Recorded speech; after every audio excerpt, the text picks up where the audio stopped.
Special meeting minutes of February 5th. Second. Anything further?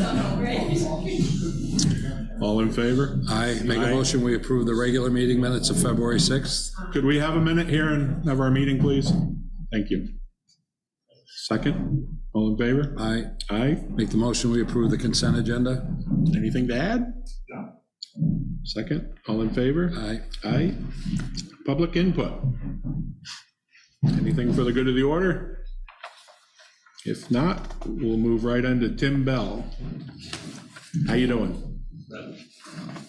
So Mr. Bell's hoping to get current on his taxes, getting close, I understand, and he was asking if there was any consideration from the select board to waive some of the remaining interest. There's about $500 left of interest. So as you know, it's been a long process. He's made tremendous progress. So I think some act of good faith contingent on receiving the outstanding principal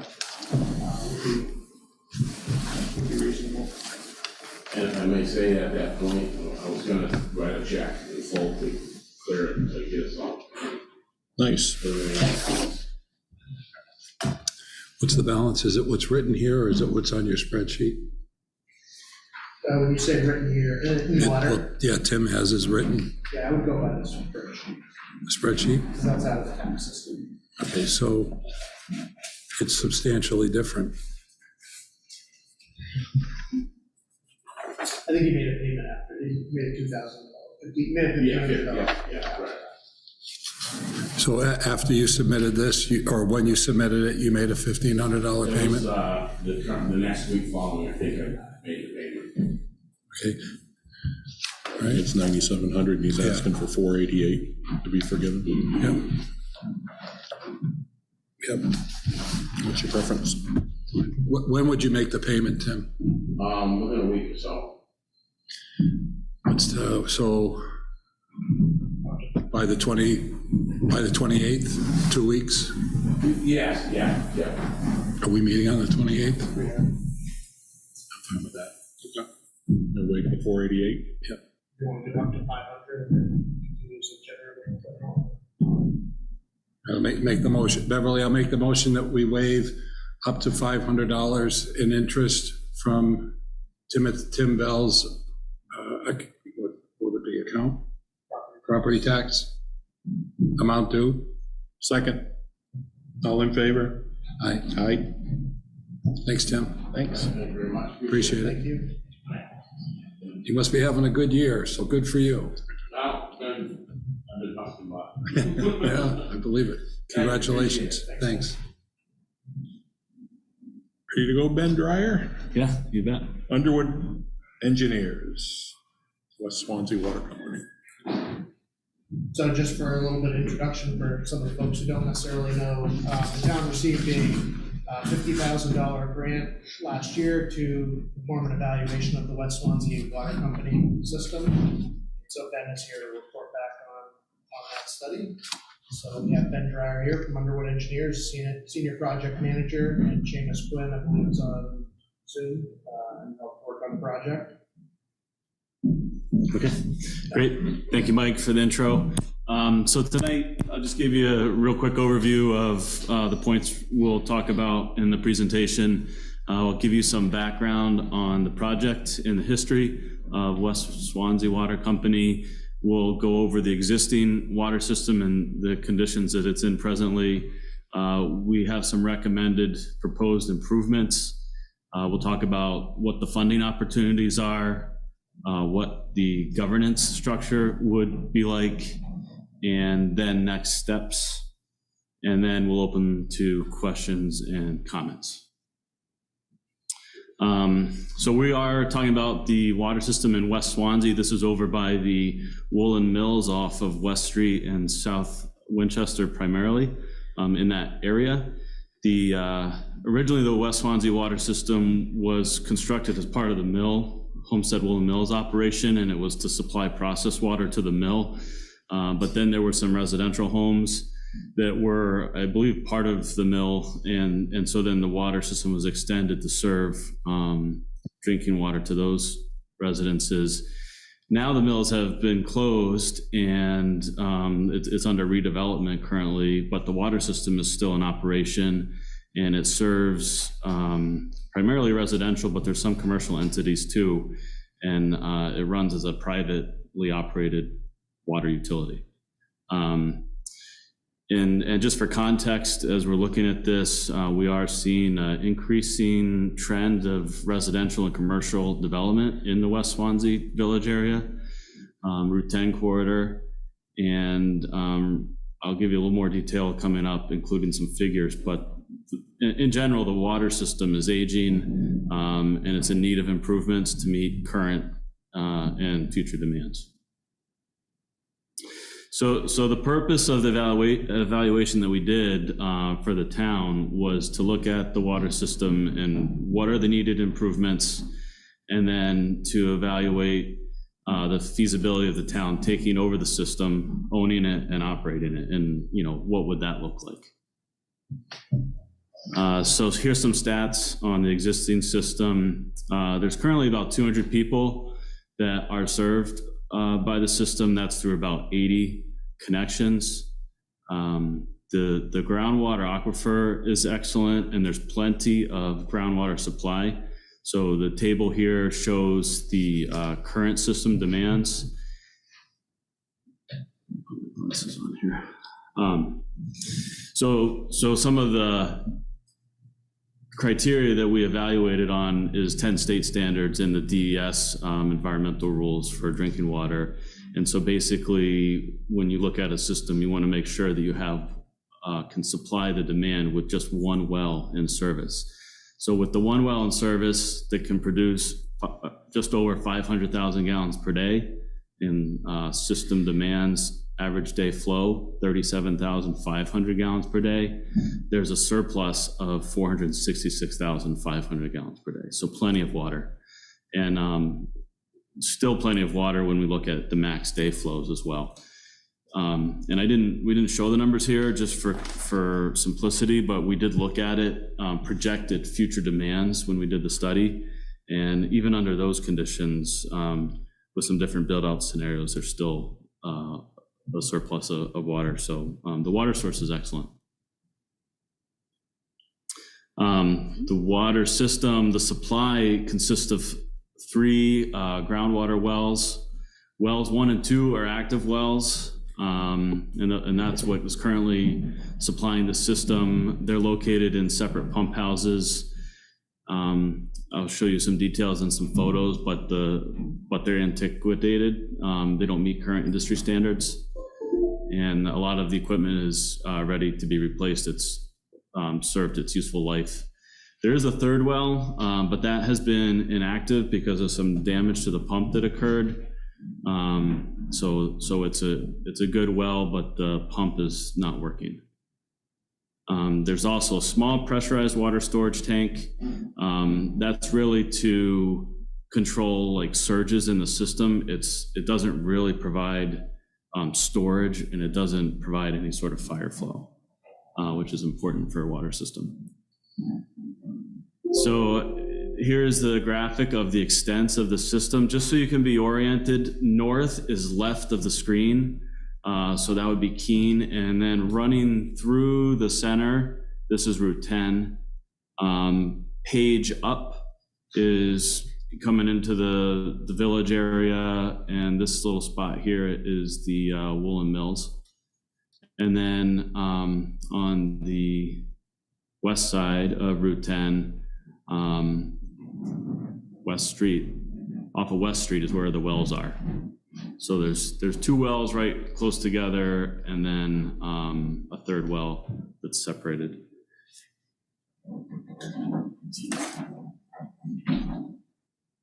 There's about 8,700 linear feet of pipe, and there's some dead end areas. So looping is important for redundancy in the system in case there was a break.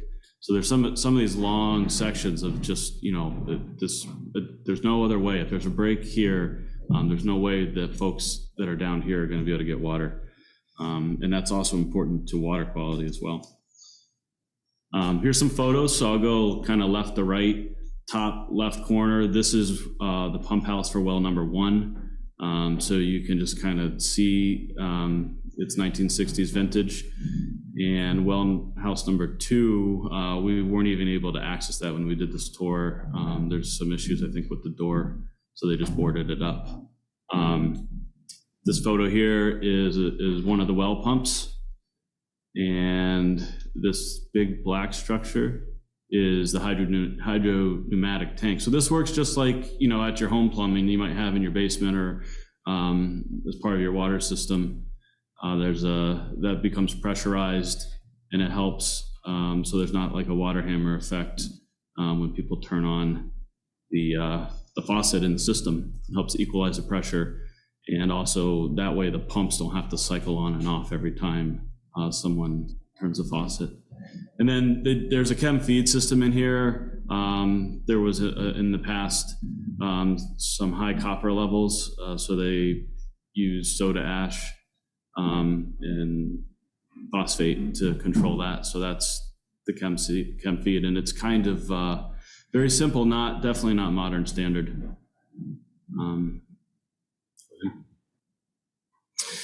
So after we kind of inventoried all of that and looked at that, we identified, basic proposed improvements. We're identifying in 2 phases. The first phase or first step would be to replace the well pump house, and instead of having 2 separate pump houses for wells 1 and 2, it would be one building structure. Would replace both the well pumps with new pumps, and it would also include inspecting and cleaning the wells, and also doing some production tests to verify and confirm the safe yield, the amount of water that can come out of the aquifer. And then the other big part of this, as we're looking at it, is storage. Right now, the system is at limited capacity because it's limited by storage. So new connections, there is limited opportunity for additional customers to connect, and that includes potential commercial developments. The second part of that is being able to provide fire flow, so it's also a safety consideration. So for phase 1 and phase 2, the total estimated project cost is $6.4 million.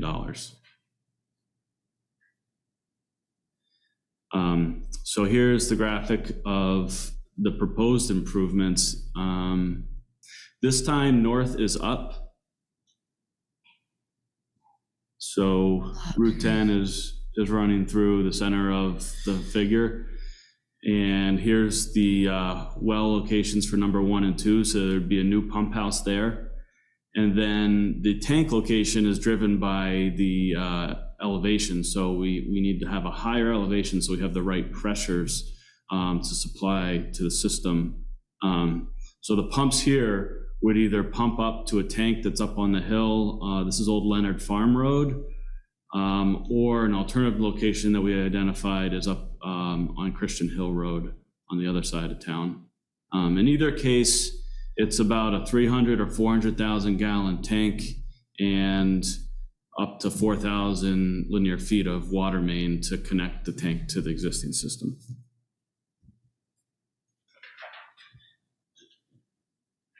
Okay, and then these are just kind of as a point of reference samples of recent, modern current standards treatment facilities. So this is the French Cross Road water treatment plant. They have some groundwater wells in here. This is in Dover, and then this is a sample of a water storage tank in Plastow. So this is just to give a sense of what the new facilities could look like.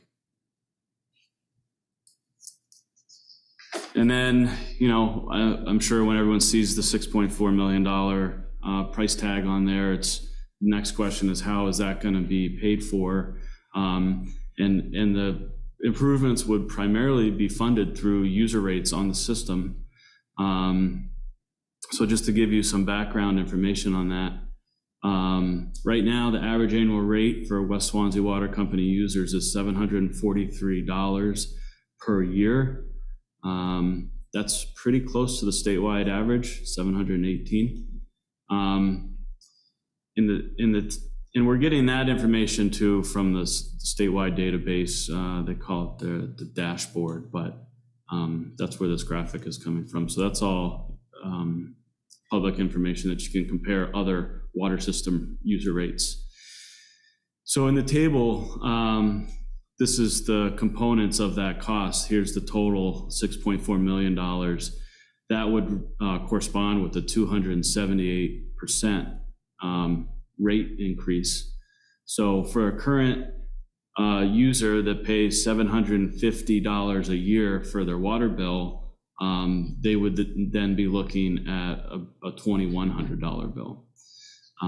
So it is notable. I'll also point out that these numbers are based on 20% grant funding. So I'll talk about a little bit more some of the grant opportunities. We chose 20% because it's conservative. There are potentially opportunities to increase that funding participation level, which would then be able to decrease the rates on the users.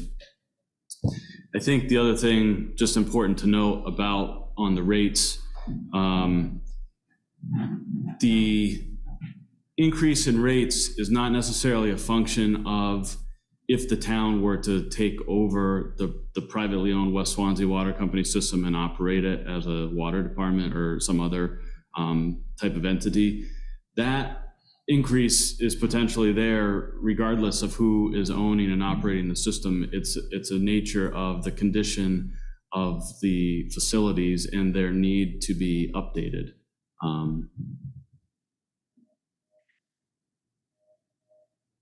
Okay, so the funding opportunities, there's a number of different funding programs. We are looking at a combined approach through some of the ones that are better fit for this type of project. And the primary one is USDA. Rural Development has a program for water and wastewater facilities. So they would offer $950,000 in grant and $3.85 million in loan funds. Northern Borders Regional Commission, the town has been successful securing grants from this program in the past. And so we would be looking to file for up to $1 million in grant funds from them. The DES, Drinking Water State Revolving Fund, we put as needed because they primarily are focused on deficiencies. So they may come into play for the well house improvements, but not probably score competitively on their funds for the storage component of the work. And then the New Hampshire DES Drinking Water and Groundwater Trust Fund, we anticipate some additional grant funds would be available from then. So then the last line is, $200,000 of general town funds. That would primarily be connected to some matching grant that's needed for Northern Borders. But in any case, that's the makeup of the 6.4 million. And on the far right, on the bottom, that totals up to about a 40% grant participation level, and the rest would be 60% loans.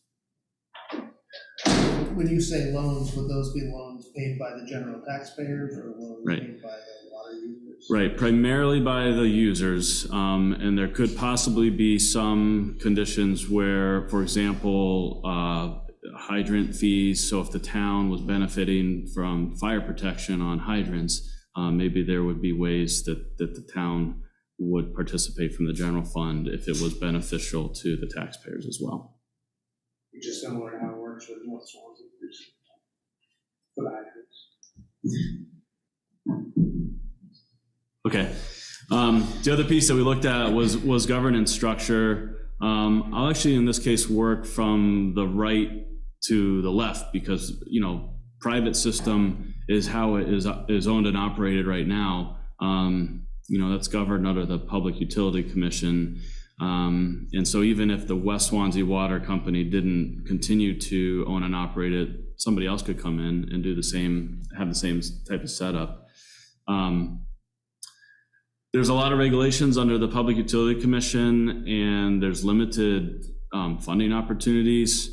So it kind of didn't seem like really one of the best options for the town. The two that we really focused on was either municipal precinct, which is similar to the setup for the North Swanzey Water and Fire Precinct, if you're familiar with that, or bringing the water system under the town's governance as a town water department. It would be, possibly a division of Public Works.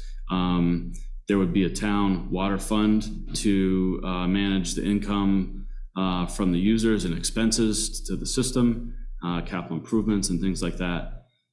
This is similar to what the town just did for the sewer department, wastewater department, transferring from the sewer commission. So staff would primarily be town employees, or if needed, outside contractors that are licensed to operate. And the funding opportunities are much broader for capital improvements that come up. I think some other benefits of the town water department is that there's some shared resources. So as far as billing and collections go, or accounts go, there's staff that maybe could already be used that are already on staff with the town. Also, the users on the system, it's kind of one-stop shopping. The town, you pay your taxes to town, you pay your user rates for the water to the town, and if you're on the sewer, that your bills for that go to town as well. So it's all under one roof.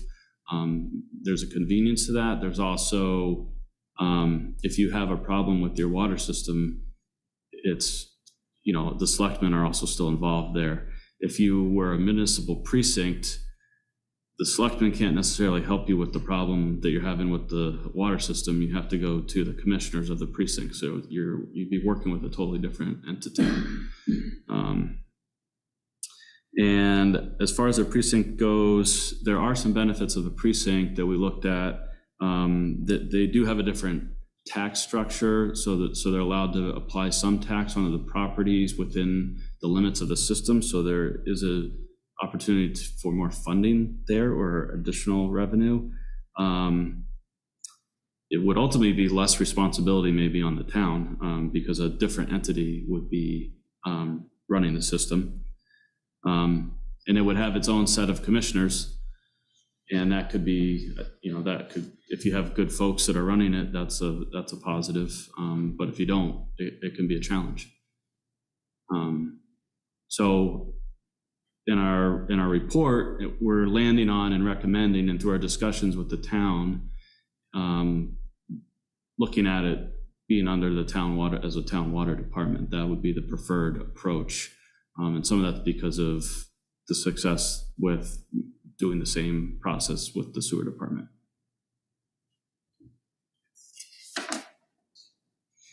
Okay, so for next steps, this is kind of concluding our effort on this study and evaluation.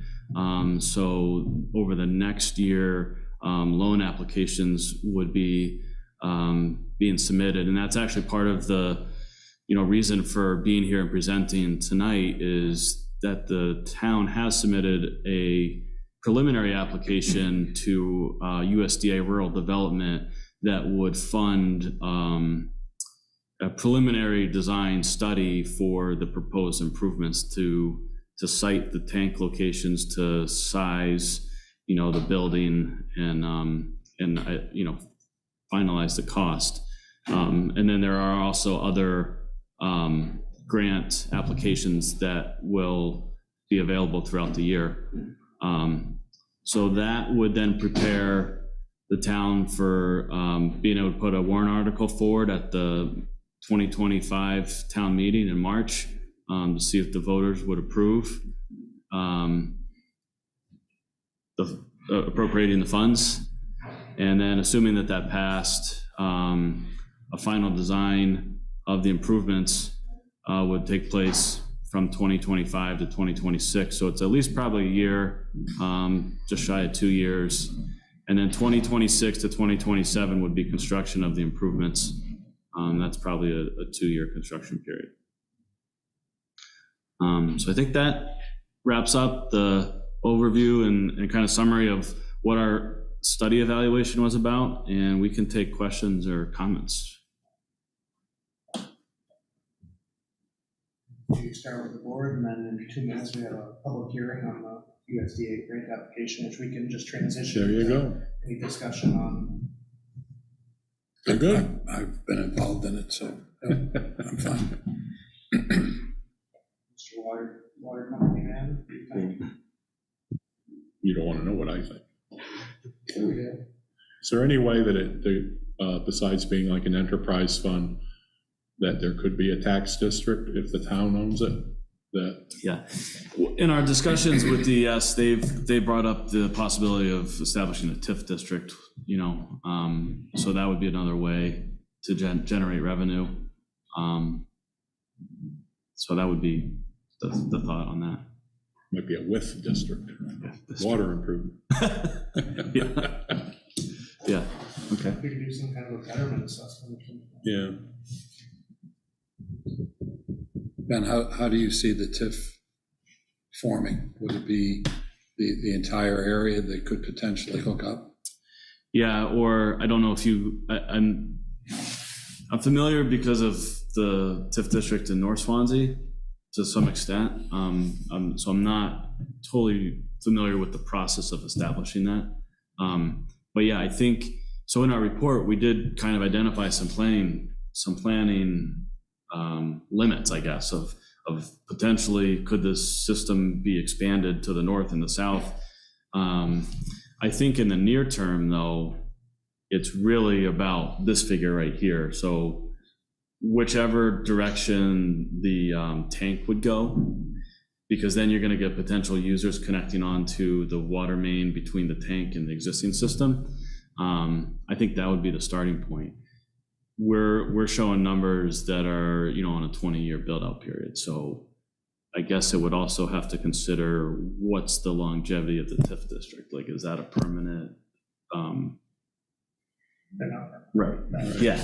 So those would have to, I think, be aligned of how long. We're close to closing out the North Swansea TIF. Okay. Yeah. So I think the planning window of where the possible improvements are could line up with the TIF district limits. That would be what you're going to do. Yeah, and for people who might not be familiar, a TIF district is a tax increment finance district where the town determines some boundaries and then some potential improvements. And basically the assessments within the boundaries, any increases after the district is formed go towards paying for those improvements. So that's what happened with Safford Drive. The district was set up, the road was built, and as development has happened, it's gone to pay off the road. So it could be a similar setup to this. It's 6 o'clock, so I'll open the public hearing. USDA grant application intent regarding acquiring the West Swanzey Water System, well pump house improvements, and a new water storage tank. Get a question? I was wondering if we could get an explanation of how TIFs would work. But I do have a question for you, Swan, which is, you said that we don't want to know, but I do want to know. No, I was just kidding. Okay, but He likes to give me a hard time up all here. right. This is a lot of good information. It's kind of put everything together, that I think there's been a lot of stuff out there. So I think, we could probably hopefully get some questions answered and know what we're looking at. So I'd be interested in knowing what Scott has to say. Me too. We're focused on a public hearing. Go ahead, Jay. I'm just curious, what's the condition of the pipes? Well, we're in the public hearing to discuss the grant. The pipes are. This is all part of it. Pretty good condition. The pipes running from that pump house 2, where you see it there, all the way down to where the mill complex is, are cement transite pipes. That's asbestos cement pipe. But anytime I've been involved with it, we've drilled into it and put a service in. They're like brand new and spent nothing in cement. That's really good. Just wondering why we didn't talk about having to replace any pipes since it's been in service. So it is talked about in their study, and in future years, maybe 25 years or something now. But some of the pipe is iron as well. There's iron pipe in there. I don't know what the condition of that pipe is. I do know there's some insurance out there. Mark? Yeah, so, this is a 2, 3, 4 year project, right? When we get the construction completed, does that 6.4 million figure account for that time frame? There's a lot of unknowns in there. Yeah, and I think maybe you're talking about just inflation or the construction cost change, because we've seen that over the last couple of years. So yeah, they are, in our report, we also identify a planning range. 6.4 is just the way that it totals. And it's also,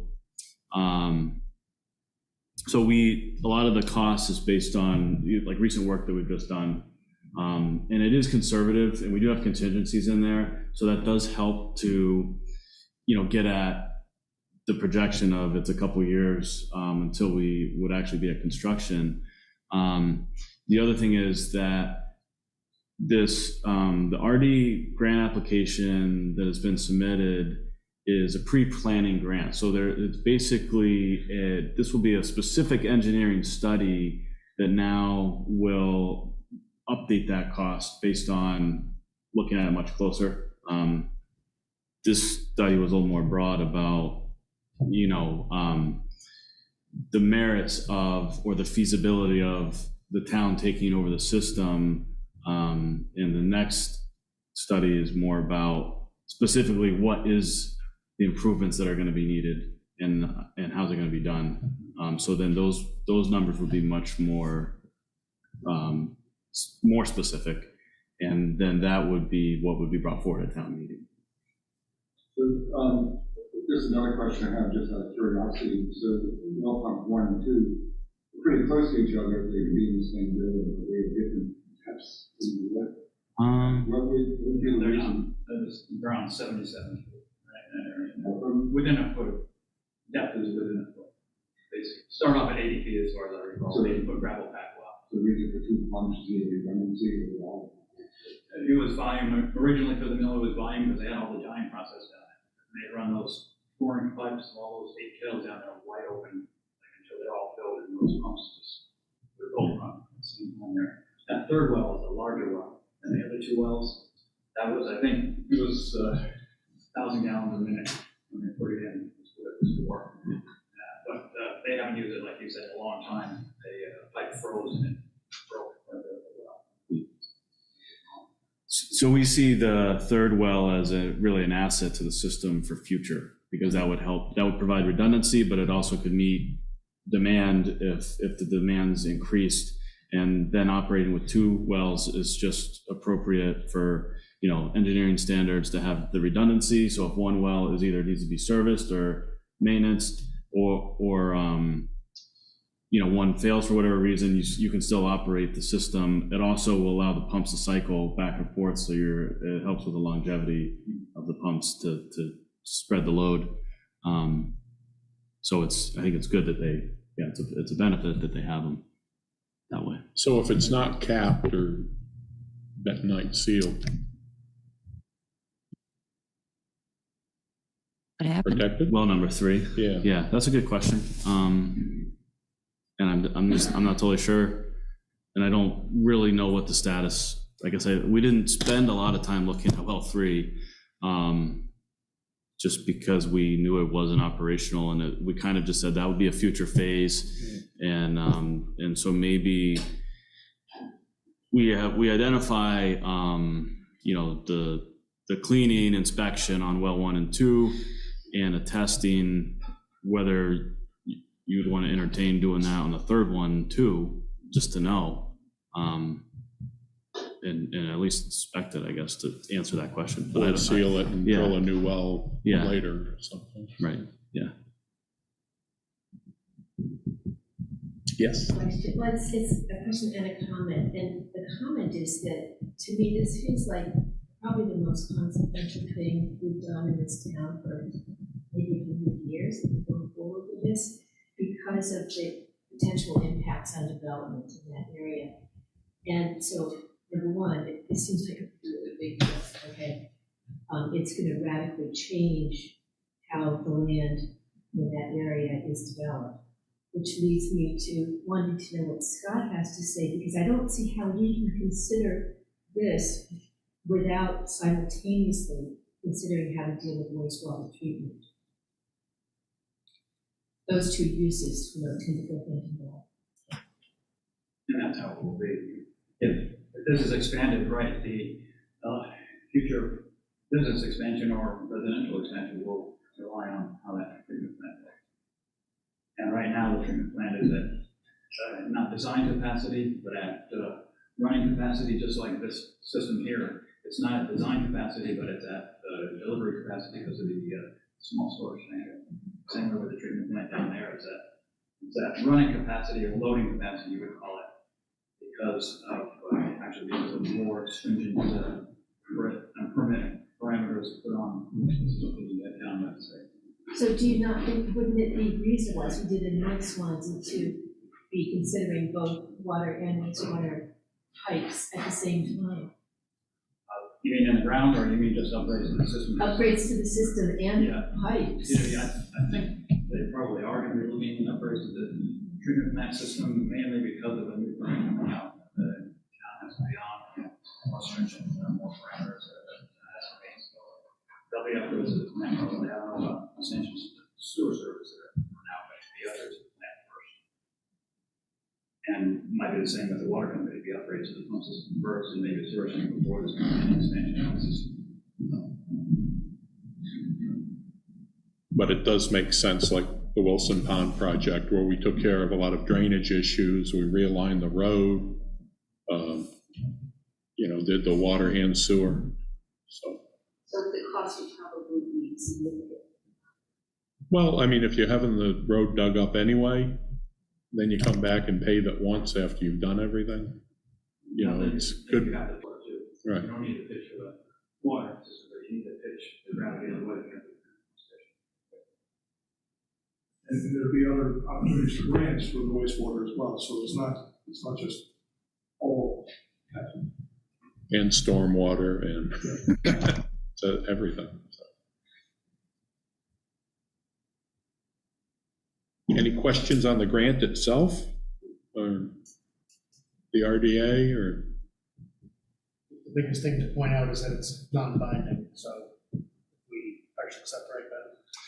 Right. Non-binding in terms of we have to proceed with purchasing the system, right? That's correct. Continuing to gather more information. Yeah, that's right. So this is the one where we're going to borrow the money, and then if we do, pursue it? Or is this for the whole amount? Is this for the The current grant 60? application? Yeah, what we're talking about tonight. I believe that's only 45,000. Yeah, the current grant is, I think, 34,000 is the ask. So if based on the results of that and based on a town meeting, if it went forward, that 34,000 would be applied to the total package for 6.4 million. However, that is broken up, the RD portion, which was roughly like $1 million grant and I think 3.8 loan. So that would be applied to that figure for whatever RD funds are applied. But if not, then it's just that, I guess that would be it. Yeah, not binding, or you would just stop. Not for the big number. The reason that they do it in steps like that is because it helps them evaluate the projects and who's the best candidate and to be successful in scoring for, the full project loan application.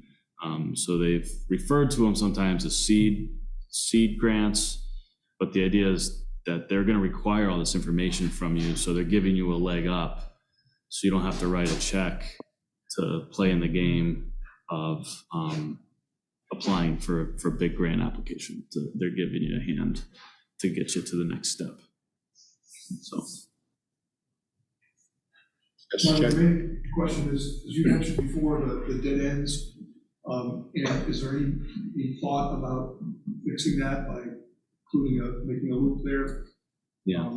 As part of the project? Is that? We identified it as a planning recommendation. I don't think it would be near term. Just the focus initially would be just getting the fundamental pieces of the system up to modern standards, which is the well houses and having the tank online. That would then give opportunity if folks want to connect to the water line in between, the tank and the system. More users also helps with the rates because it's being spread out over more users. And then there's other things that we had recommended in there about, so it's part of the challenge is the way that the system has been operated to date. There's no capital reserves. So there's not like money in the bank to go fix the stuff that needs fixing. But that would be recommendations for if the town ran it as a water department, that they would do that moving forward, so that those future improvements could be paid for out of a capital improvements plan reserve. The other one is that there's a system development charge, and it particularly comes into play when there is commercial development, but basically folks connecting would chip in for the system already being in there. It's like a buy-in, and it's based on how much water you're using. So, the bigger developments would generally pay a bigger chunk of money for that. So that also helps with the revenues to fund those types of things. Yeah. It sounds to me as though the project is going to grow beyond what it is here. And it's not going to end with that 6.4 million. Right, but it would be. But it would be funded on the way. Yes. You said, by adding more users and stuff. That's right. Yeah, or it would be when opportunities arise, if someone wants to hook in over here, then it might work its way down, or maybe when the Route 10 project that's been in the state transportation plan happens, maybe that's an opportunity. To Sly's point, when things are being dug up, might be an opportunity. I think the natural loop is to try to connect here and then get rid of this long string. So I think it's going to be driven somewhat by demand and then somewhat by opportunities. Yeah. Yes. What's going to be the decision process for deciding on which of the two proposed locations for the tanks? What do you think? I think Money. the planning board should be involved in that, because that's really. Well, one place where you got, especially on Levy Farm, there's 3 farms up there. If you talk about people tying in, farmers are not going to want to tie in because it'd be too expensive. Myself, I use up to 200 gallons a day at 2 wells. So do you think this direction makes more sense? Going up towards this way, towards down Main Street, Christian? On Christian Hill Road, there's a farm up there too. Well, I guess think less about what specific, they haven't necessarily identified a specific property. Think less about the specific property, but more about the direction, out this way versus out this way. Do you have an idea what you think? Well, the one that looks like where the old end of farm lot, it looks like it's on, almost like on Amlon's farm up there. If you decide to put that up there, you're gonna have a war in it. Well, that doesn't sound good. Do you have any property up there that would be good for a water tower? If you want to stick it out in the middle of the woods, you're not gonna put it on a pasture. Molly won't let you on there. Scott? Yeah, there is another question to be answered, and that is if the town does have it as a franchise or as a town-owned municipal water system, will everyone living in the loop be required to hook up to it? You know, like they did with the sewer, everyone's required to hook up to the system that they went within a certain distance of your house. Would that be required? And if it would be required, maybe some pushback from there, and also it might make more sense to run up Christian Hill because there's sewer up there too. And with the sewer system, I should know this, but if they have a functioning system, they're not required. They have until the system fails. Right. Which they've all failed by now, but they had that. But in the well thing, you know, you can say your well failed, so that's fine. That may be. But then they do get the benefit of having the fire protection. So that's why something like a precinct tax or a TIF district I mean, it's tax. totally different from that. Right, but I'm just saying that- Required to hook up to Right. the well. But if they're not hooking up Yeah, and we still- don't you'd have a tax, Yeah, you'd have to say what the district is, right? In order to have the tax. Yeah. And the only thing I would say with Christian Hill for a location is would be 2 river crossings. One existing, and I think the Dem Thompson one, we would want to cross Yeah. and make that a loop. Yeah, so we actually saw that as a benefit when we were kicking that around the office a little bit, that for that reason, it would give you some redundancy for that crossing and the opportunity to loop too. Yeah. So what would be the process to decide what we do that? Well, it would be, we'll look at that closer when we do the report, this next report. But so some of this dialogue is helpful, right? Because it's, I don't believe the town owns any property up there. So either the town would have to talk to someone about buying property or getting an easement to site the tank, because it does take up some room. So there's probably like a couple of different factors that way. It's about the route, so we would run some more specific costs. Like when we generated these costs, we just kind of, based on numbers from other stuff we did, know how much does a 12-inch water line cost in general and apply that to the length. But at this next level, we would go and look in there and look at the different roads and do it more detailed.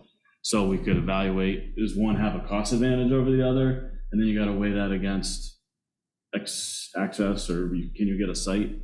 The other one that is not on the graphic, but we did talk about in the report, if you remember the picture, it's a standpipe, they call it, but it could be, 15 feet high, and it's just a big tank, and you're using the elevation of the hill for the water pressure. The other way to do it is it could be more central, it could be closer, but it could be an elevated tank. So then, that could come into play too. But we just didn't have the time to look at all of that in detail. Okay, so technical considerations. Yes. There should also be planning considerations. Sure, yeah. Where we want to know the development. Sure. And like you said, the easement costs and everything at the property costs. So. Yes, Scott? And there was also a bridge going up there at some point on Christian Hill, right? They're going to replace that railroad bridge, and that would be probably the route that water line would run through. Yeah. Right. Yeah. As I recall, that line is like filled in there, so I want to think about that when that bridge is there. And then the old Leonard Farm Road route, which you gotta realize too, you have to rebuild that whole road. That's nothing but a dirt path. Also, you'll require people to hook up to it. People can give some thought to, say, farmland, right? Because now if you're getting water through the town system versus their well, that's a big expense. So the dual water sources be allowed, and if so, you will let the frequencies. I think most of those routes, you're gonna find a lot of private wells up there that people don't want to give up. How high would a water tower have to be? So it would depend on the location.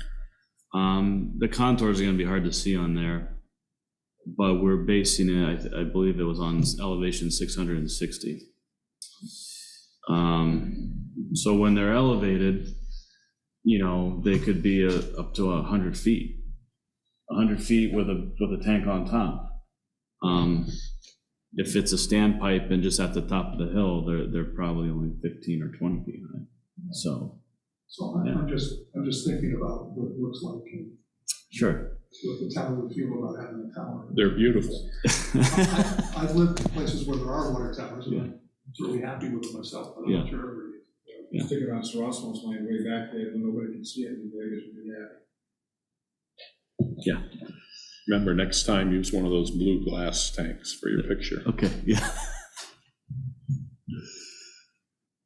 Ben, could you discuss the likelihood that another private company would take over? And what, Yeah. and also maybe expand on why there's no capital reserves, why there's no improvements, what the restraints are that a private company has. Okay.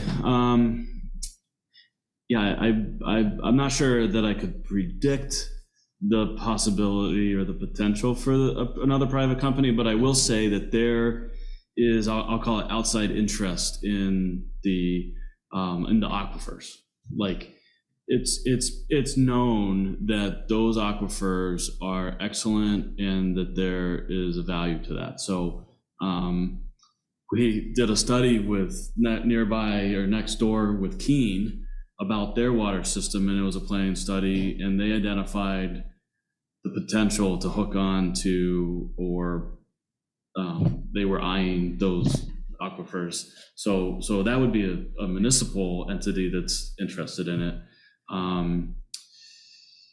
But I would, there could be someone out there that I sees that as an opportunity or the value of it and would be interested. So they would buy it more for the aquifers and not for the system. Well, or the system, yeah, because of seeing the potential of being able to sell the water. You know, I mean, other maybe farther outside chances are like someone could like try to bottle water or something, but I don't think that has a lot of probability. The challenge with the privately owned system, so this kind of goes to the second part of your question, but also in context of the first with who would buy it, is the Public Utility Commission regulates private utilities, including if it's a water system. So there are more regulatory hurdles for them to comply with, and they would basically, I think, spend more resources complying. And so I think there's less margin for small scale operations. I think some of the bigger systems, it works for them because there's so much volume of water that they're selling. So I think it may continue to be hard for it to, as long as it's operated as a small system, unless there's some other revenue source, like they start selling the water in bottles or something. For context, part of this study was reviewing financial condition. Yeah. I think they made like $11,000 right in the year most recently. And probably on average, right? Yeah. So that's what the they're kind of margin they're looking at right now. So even if they were able to save that for capital reserves, it's going to take a while to get to any of these figures. Yeah. Where I wanted you to go with that is that the point is that they're restricted on what they can charge, because obviously they prefer to make more than $11,000 a year, but they're not allowed to. Right. And as a result of that, they have no capital reserve. They have no ability to improve the system. And I'm just wondering if that would apply to another private company if it came in and didn't buy it for the aquifers, but just bought the system. For the system, yeah. I would say that would be, I wouldn't see too many people being interested to just continue it on in its current state, or there's not a bunch of money in it, I guess, right? Like that's, unless it was some bigger. There's nothing to pay debt service if you were to buy it. Yeah. And I think part of the answer to that too, anybody coming in would have to come in with capital in order to get the system so that there can be more connections, because that's part of the answer to solving that, the revenue problem too, is ultimately the more connections is going to help to make it sustainable. So right now it's not in a sustainable kind of state. I think it's important for people to understand why we're even doing this. And part of it, of course, is to manage development and allow development. But the other part is I think there's more than 200 people that or 200 households being served by the system. Yeah. And if the system were to fail, which maybe not on the verge, but it's a lot closer to failure than it is to success. Yeah. And then the burden would fall potentially back on the state or the town. But in the meantime, we'd have all those people without water, Right. Without a source of water. And one of the challenges, and Mike will certainly be able to attest to this as a fellow realtor, people think Swanzey operates that system. Even owners that are paying their bills, if they have a question, call the town to get an answer, not understanding that it's truly a private system. And it's often listed in listings as municipal water, which it's not municipal water. So there's a lot of confusion with it, and I think it's a multi-pronged approach, and that's why we're looking at it. Yeah. I think one of the things we have to do before the next meeting is put the funding stack together so people understand we have a way to mitigate it with the TIF district. We should get more detail with regard to the grants and the loans and which ones are forgivable and which ones aren't. And if they're not, what the interest rate is, because it's relatively attractive compared to what people normally experience, and how we would go about it. And it's a real decision between the precinct and the town taking it over. And if the town takes it over, then it's really critical that people understand what their tax burden is or won't be. There's no tax burden from Safford Drive except for the lost revenue. But in exchange for that, we have increased development, increased tax base as a result. And as I said, we're just a couple of years away from paying the bond off, and we haven't even fulfilled the opportunity there, which we're on the verge of doing. So I think we just need to be a little more prepared with that as you go along. And you are very prepared, I mean it that way, but we need to put that funding stack together. Yeah. Yeah, point taken, that's right. I wish my wife could hear you say that. She hears you say it. It's just recorded, right? Oh, yeah, yes, it's exactly what she's watching. All right, if there's nothing else, we'll close the public hearing. We're good. All right. Good job, Ben. Thanks, guys. Thank you. Give you a minute if you want to Yeah. pick up your stuff or whatever, Yeah. unless you want to stay for the meeting. Right now, we're moving on to Recreation Director Ashlee Crosby. Brownfield rental fees and approval of summer job descriptions. You're never easy. What's Where going would on? be the fun in that? That's right. Are we still having the ice fishing? We moved it to the 25th, so we announced everything today. I got everything approved with Keene State College and everything approved with the state. We just have that inconsistency with the north side of the lake right now, where we've got about 6 inches in front of the camp. But as you go out further, where the sun hits more, is definitely a little thin. So looking at the next 10 days, it's hopefully going to be cold. We'll snap that north side back together. Yeah, I love that wind today. We went out there this morning to try to drill holes, and I'm like, I was not prepared for how windy it was going to be. Like, if this weather continues, then we're going to hopefully be in a very good spot. Sure. So I have all of, I don't know which one you would prefer to start with. If you want to start with Brown, if you want to start with summer camp job descriptions. Start with Brown. So we have the year-to-year comparison on page 68. Shows the rate changes that she's looking at. Basically, as we know, we're trying to cover expenses there. The biggest expenses are electricity and then seasonal wages for someone to help her line fields, do some raking. No, it's literally that time frame is to fill of cleaning the bathrooms, lining the fields, and because it's a daily 3-hour task almost sometimes, depending on the condition of the field, if it's rained a lot or not. And so even at these relatively modest increases, which she's nervous about, she's looking at an estimated, says total property cost, but I think that is a total profit of Yes. $48. 68. The hell is 68? Numbers are on the wrong side of the page, but, Mine aren't numbered oh, at all. get the other. Updated. Come on. Version 2. Version 2. Did we- Page 67 is the public notice we were looking See, it for. was in there. It was in there. It's so good you didn't realize it. So on the far right side, so we can see it there too. And that gives a breakdown of everything we're expected to spend this year on the property as well, just to literally stock the bathrooms and line the fields.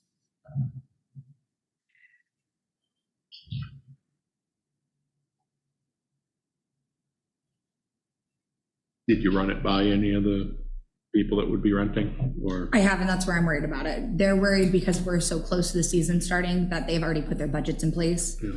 And that the increase can definitely probably impact them. So which ones do you think are the most concerning?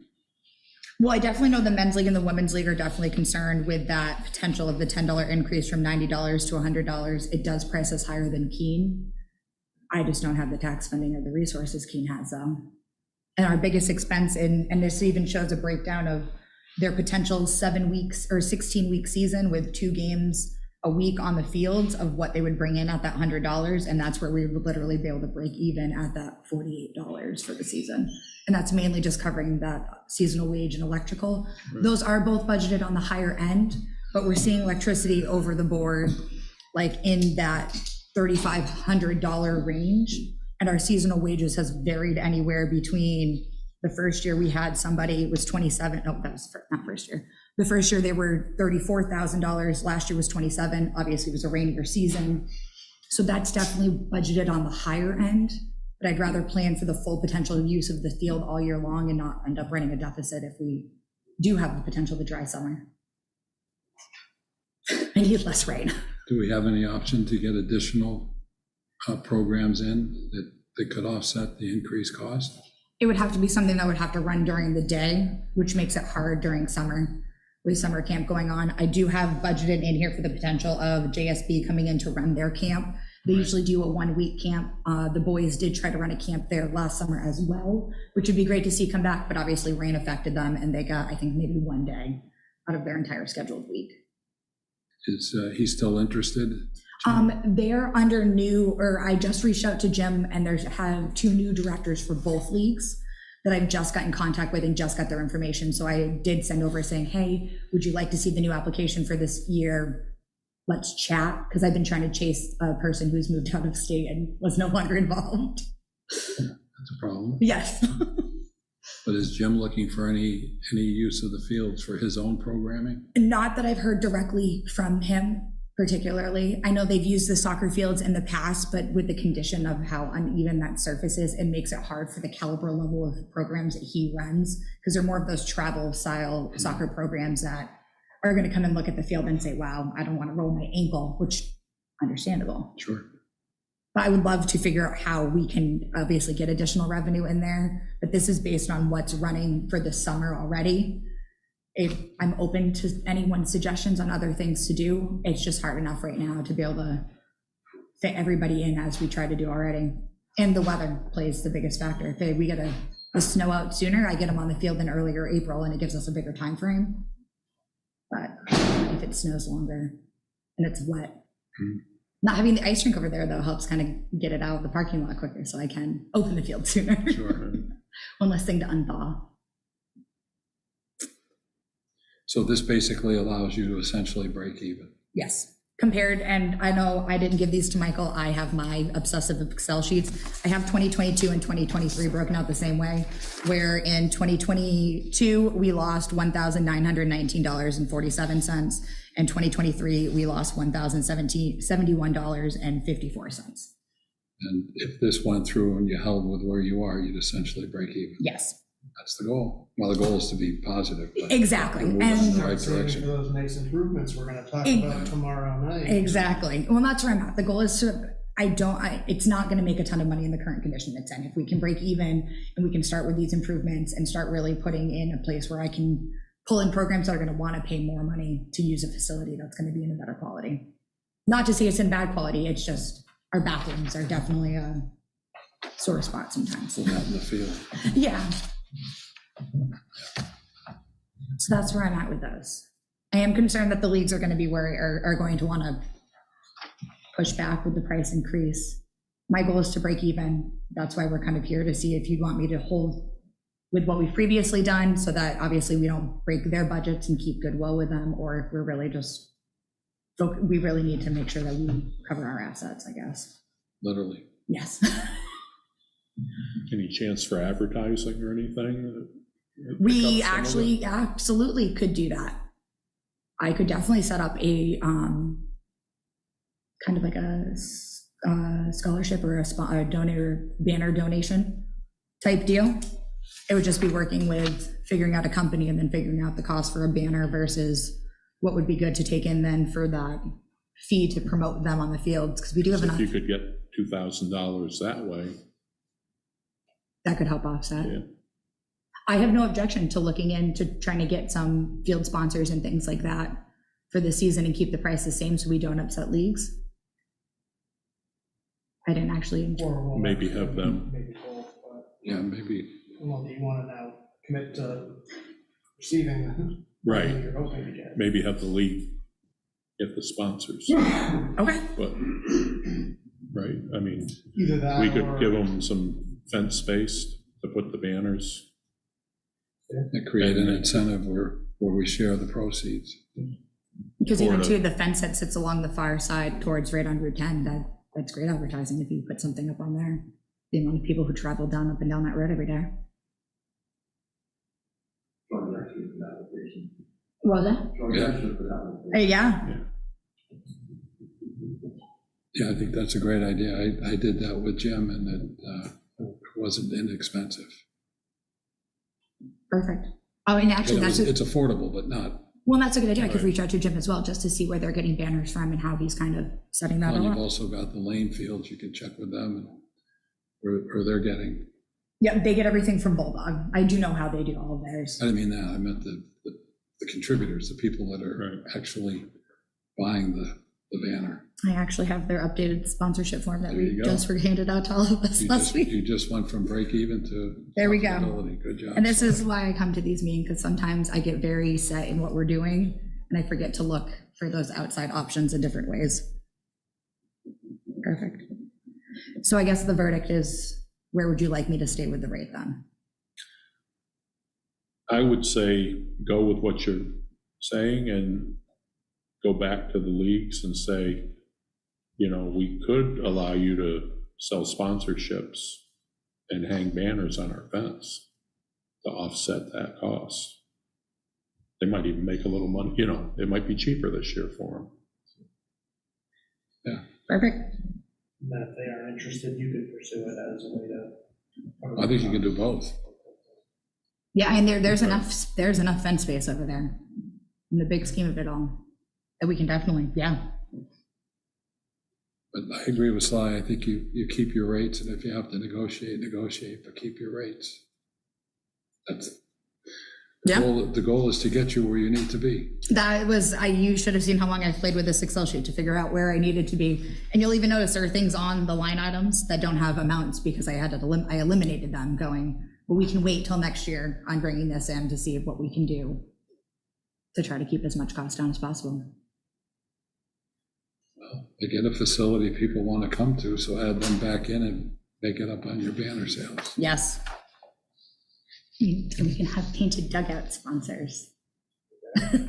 It might also give you an opportunity to get sponsors for some of the other events that you do, the Easter egg and road races and things like I've that. been doing really well with sponsors so far for different programs and stuff like that this year. Great. A lot of local businesses have really been reaching out very actively, and even when I ask, it's a lot of, can I give you more than you're asking for type mentality, which has been fantastic from the businesses in our area. Good. Yes, You're doing a good job, Ashley. I'm trying. Perfect. I'm kind of excited. I didn't think about it this way. Job descriptions. Moving on. Yep. Pretty much they're mostly all the same. The only new one that we hadn't had before was our waterfront director and the CIT lead. The other ones have mostly just been updated based on kind of more realistic job expectations that people have been doing. The CIT lead is pretty much, I took over that position last year when we brought the CIT program in. It would be replacing me as the person with the kids. So if I need to remove myself from camp for a meeting, for something that needs to be tended to, I'm not leaving a bunch of kids high and dry with a counselor. Then I'm kind of saying, here's some kids, they're doing X, Y, Z, and now they're not getting the full experience of the program because it was my thought process and it has to now be passed off to somebody else. The goal of that CIT lead is they would come in and direct that program. And I obviously would come in and help assist with all of the trainings that we would do with the CITs, like our Safe Sitter Essentials, our CPR, things like that, but giving them a direct person that would handle them all the time. so that they are guaranteed somebody there 8 to 4 while they're there at camp without me going, okay, I need you to hang out with the camp the camp director while I go run to a meeting for an hour and I'll be back type thing. We need to get you to the point where you're running an operation and not lining the fields. Yes. So I'd certainly be in favor. And that's the same thing with the waterfront director. The person I'm thinking of for this position has been a lifeguard since the first day I've come into summer camp. So this is going to be her 4th summer with me. She's also become our swim instructor certification. She's stepped up and is planning for private lessons, our public swim lessons, and pretty much going to help oversee all the lifeguards at the beach, because that tended to be a little bit of an issue towards the end of the summer, where the lifeguards would run into an issue in the evenings and I would be at a event with a child or dealing with another issue or over at a softball field. It's just kind of an additional body to help support the lifeguards, and then also really enforce our swim lessons for the public and our private lessons that we're going to bring in for the public as well. And the rates that you're charging are increasing to the point that these are revenue neutral. Yes, so it's all based on, these were all put into the budget that I originally presented for 2024. And then with that, they're all following the labor grades for all of the different categories that my staff fall into for the projected plans. Excellent.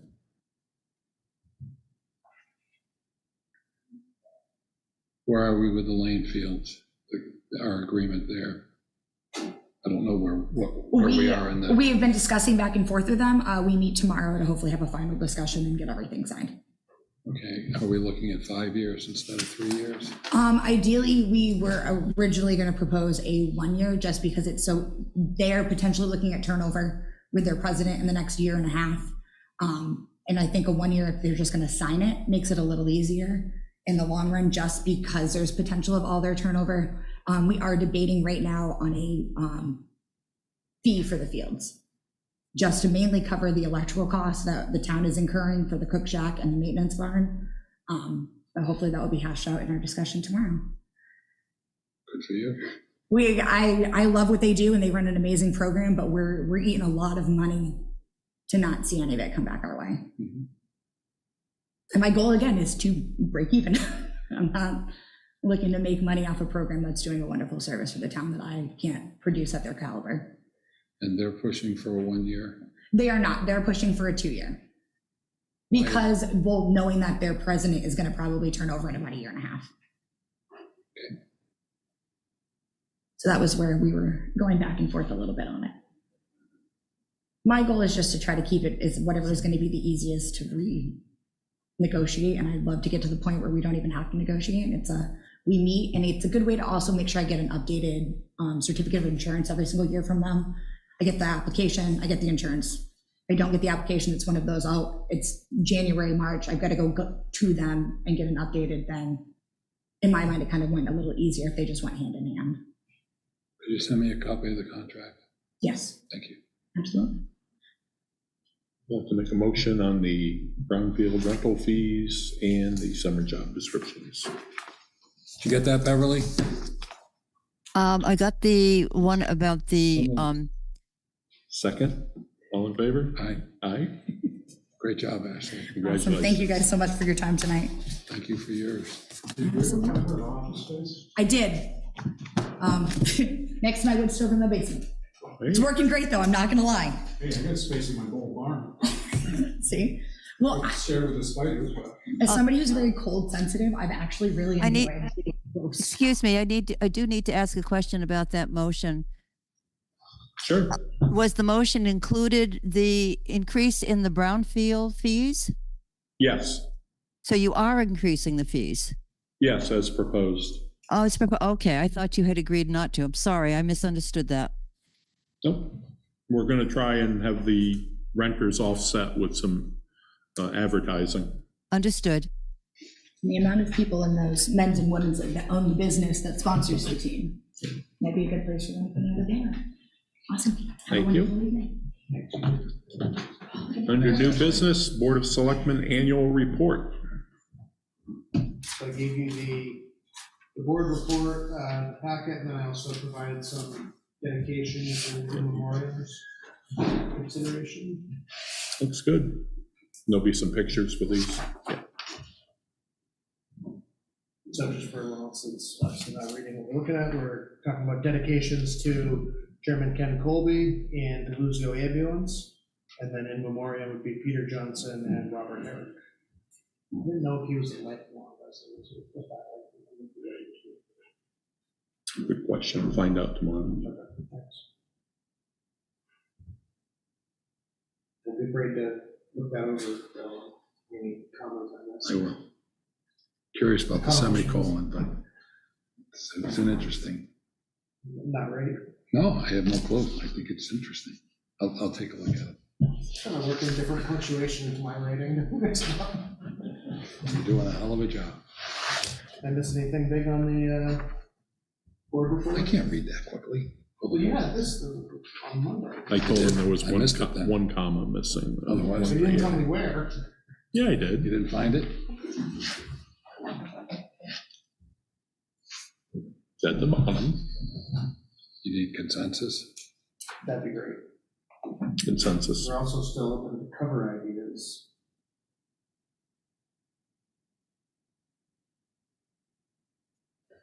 I know what Ken would say. What's that? Ken. If you want. Would be a lot of camp. I don't want people like that, without much attention. I mean, it's kind of a negative, it's also kind of a positive, but maybe at the floods, survive that, and no pictures of that. Couldn't know how you feel about that. Yeah, maybe something with DPW to acknowledge what they did. Yeah. Some live action photos from that time. For permanent work. Yeah, right. Yeah, okay. Does that work for you, Bill? Mhm. Okay, we'll go with that then. Thank you. 2024 town meeting and election preparation As needed. as needed. How are we handling the town clerk's responsibilities? My understanding is, you're saying at the election, my understanding is all the election officials are still responsible for their duties, other than they're not allowed to do anything with ballots. So can the two of them alternate? It's up to them, if they want to name someone. I don't know if they're planning on campaigning at the door, or if they're planning on working, or if they're, need to name someone from town, I'm not sure. But I will ask them tomorrow. Or maybe they could just, one could be in, one could be out, rotate on a couple hourly basis or something. I will ask them. And maybe they'd prefer not to if it's a day like last year. Yeah. Or today, the wind. Just back. It is back. Any non-public sessions? No. Good. Anything else, Bill? Motion to adjourn. Oh, wait. Reviews. Yeah. Do we want to get those scheduled? Yes. Yeah, I'll put some dates. So we're not planning on having a regular meeting next week, but we might have either that or other non-public business next week. Okay, but we'll do it next week. We'll do the reviews next week. Potentially. What are your thoughts on the new selectmen being involved as far as just getting their feet wet for next year? No. No? All right. Well, I think my goal has always been that we get them done Before? well before, hopefully by the end of the year or in January. We never seem to make that. Right. I think we should allow or encourage whoever is elected to review them so that they have that right off the bat. But I don't see a need to do that because they haven't had the experience of working with the department heads. I just don't see a purpose of postponing another month. That's me. What about you? No, I'm good with that. What about I you? go either way. I agree. All right, good answer. So we'll get them all done tonight. We'll get them all done tonight. Great, you guys are out with it. Oh, wow. The non-public that we weren't gonna have. Okay. So Any we'll try to other, take care of it next week. Public input? If not, Motion to adjourn. so moved. You seconded that, Sly? I seconded and we had an Thanks, affirmative Josh. vote. Okay, thank you, gentlemen. Thanks, Beverly. Thank you. very Bye-bye. much. Thanks, Beverly. Thank you. Gentlemen? Thanks, Jay. Have a good night.